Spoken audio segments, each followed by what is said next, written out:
নমস্কাৰ বন্ধু বান্ধৱীসকল এইচআৰ চেনেললৈ আপোনালোকক স্বাগতম জনাইছো। মুখ্যমন্ত্ৰী হিমন্ত বিশ্ব শৰ্মাৰ সৈতে আছু YCP নিখিল বড়ো ছাত্ৰ সন্থাৰ অনুষ্ঠিত হোৱা বৈঠকৰ অন্ত পৰিছে। SSLC HS পৰীক্ষাৰ সন্দৰ্ভত আলোচনা কৰা হয়।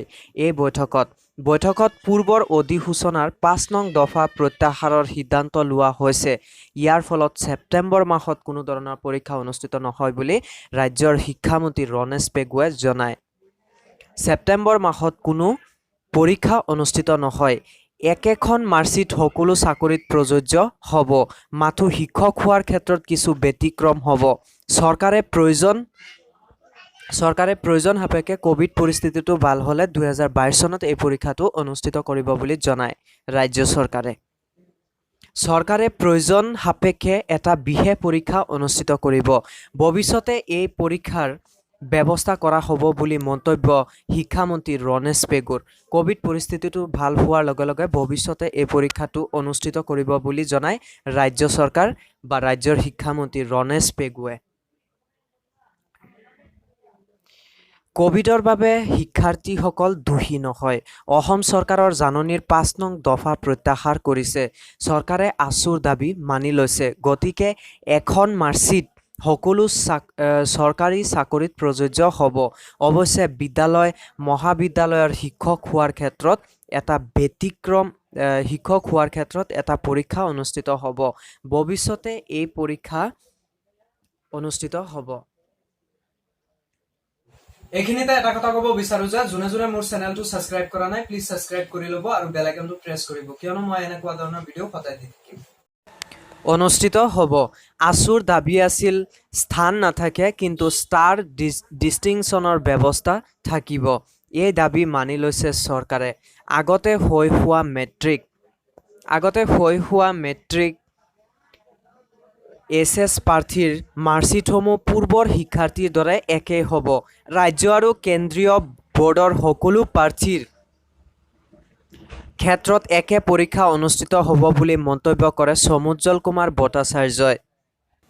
হিমন্ত বিশ্ব শৰ্মাই তেওঁৰ নিজৰ ফেচবুক একাউণ্টত পোষ্ট জৰিয়তে জনায় যে COVID-19ৰ অতি মহামাৰী সৃষ্টি পৰিস্থিতিৰ পৰিপ্ৰেক্ষিতত বাতিল কৰিবলগীয়া হোৱা 2021 বৰ্ষৰ হাইস্কুল শিক্ষান্ত পৰীক্ষা আৰু উচ্চতৰ মাধ্যমিক চূড়ান্ত পৰীক্ষাৰ বিকল্প মূল্যায়নৰ সন্দৰ্ভত সদৌ অসম ছাত্ৰ সন্থা, নিখিল বড়ো ছাত্ৰ সন্থা আৰু অসম জাতীয়তাবাদী যুৱ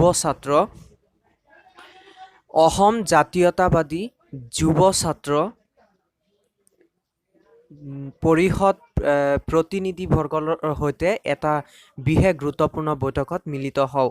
বৈঠকত শিক্ষামন্ত্ৰী ডক্টৰ ৰনেশ পেগু, বিত্তমন্ত্ৰী অজন্তা নিয়োগ আৰু হস্ততাঁত, বস্ত্ৰ আৰু ৰেচম বিভাগৰ মন্ত্ৰী UG ব্ৰহ্মও উপস্থিত থাকে। বিকল্প মূল্যায়নৰ বাবে গঠিত বিশেষজ্ঞ সমিতিয়ে দাখিল কৰা প্ৰতিবেদনৰ আধাৰত জাৰি কৰা চৰকাৰী অধিসূচনাৰ ৫ নং দফাও বাতিলকৰণৰ সিদ্ধান্ত গ্ৰহণ কৰে চৰকাৰে।